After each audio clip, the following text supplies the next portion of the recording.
and for the fifth straight day, protesters have taken to the streets of Cairo this morning as President Hosni Mubarak refuses to step down and end his 30-year rule. Egyptian security officials say at least 38 people have died and 2,000 have been injured in this week's violence. While the world's attention has been focused on Cairo, similar demonstrations are taking place all over Egypt.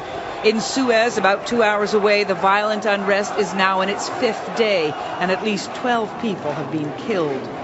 With the army and the demonstrators both out in force again today, the future of Egypt hangs in the balance. I think they must go down the path of reform and not repression. We want the response of the Egyptian government to be that there needs to be a proper, orderly transition to a more democratic situation where there are greater rights, greater freedoms, a better rule of law. So President Mubarak should stand aside, do you think, to allow that? I think it's very important that whether it's President Obama or whether it's me, we're not saying who should run this country or that country. But I think a reform choice of explaining to people, we hear your concerns, we understand your aspirations, we know you want greater rights, greater freedom, greater democracy. We're going to have an orderly transition in Egypt to give you that.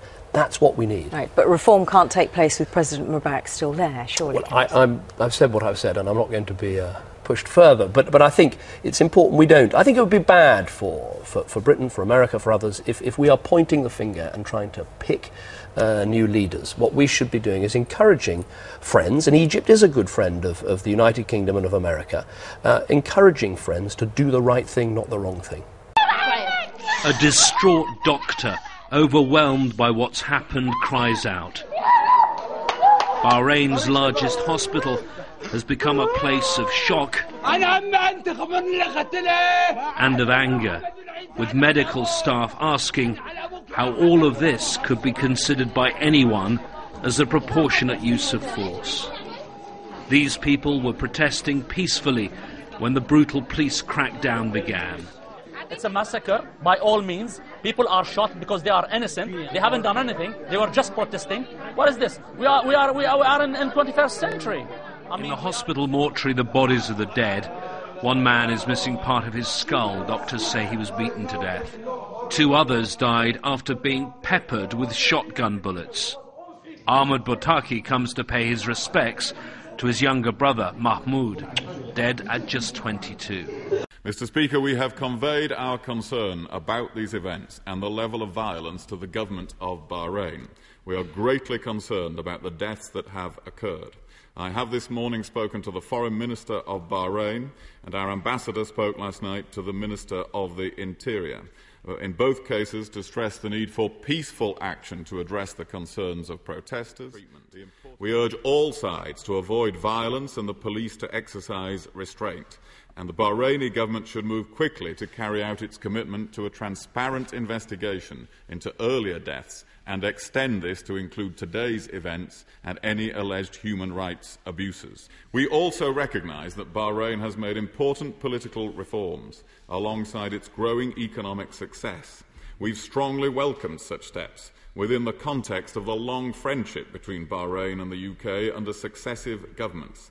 I was assured in Bahrain last week and again this morning that the government there intends to build on these reforms. Libyan leader Colonel Gaddafi remains defiant in the face of large-scale anti-government protests. But even in the capital, Gaddafi's stronghold, filmed footage showed pockets of opposition sparked by demands for greater political freedom and human rights. Libya's second city, Benghazi, saw some of the worst clashes between protesters and authorities. Human Rights Watch says at least 24 people were killed in yesterday's crackdown by security forces. They are said to have used guns on protesters. The nearby town of Al-Baida also saw violence and dozens of reported injuries, although media restrictions have made it hard to verify the number of casualties. We are now putting serious pressure on this regime. We have introduced today a travel ban, asset freeze. There'll be further export measures that will be taken as well in the coming hours. And all of this, I think, sends a very clear message to this regime. It is time for Colonel Gaddafi to go, and to go now. There is no future for Libya. That includes him. We've frozen the assets of Gaddafi, 5 of his family members, people acting for them or on their behalf, and entities that are owned or controlled by them. The Treasury has stepped in to block a shipment of some £900 million of banknotes destined for Libya. The government has revoked Colonel Gaddafi's immunity as head of state, so neither he nor his family may enter the UK. We will look, Mr. Speaker, at each and every way of stepping up pressure on this regime. Further isolation of the regime by expelling it from international organisations, further use of asset freezes and travel bans to give the clearest possible message to those on the fringes of the regime that now is the time to desert it. And we do not in any way rule out the use of military assets. We must not tolerate this regime using military force against its own people. And in that context, I've asked the Ministry of Defence and the Chief of Defence Staff to work with our allies on plans for a military no-fly zone. Mr. Speaker, it is clear this is an illegitimate regime that has lost the consent of its people, and our message to Colonel Gaddafi is simple: go now.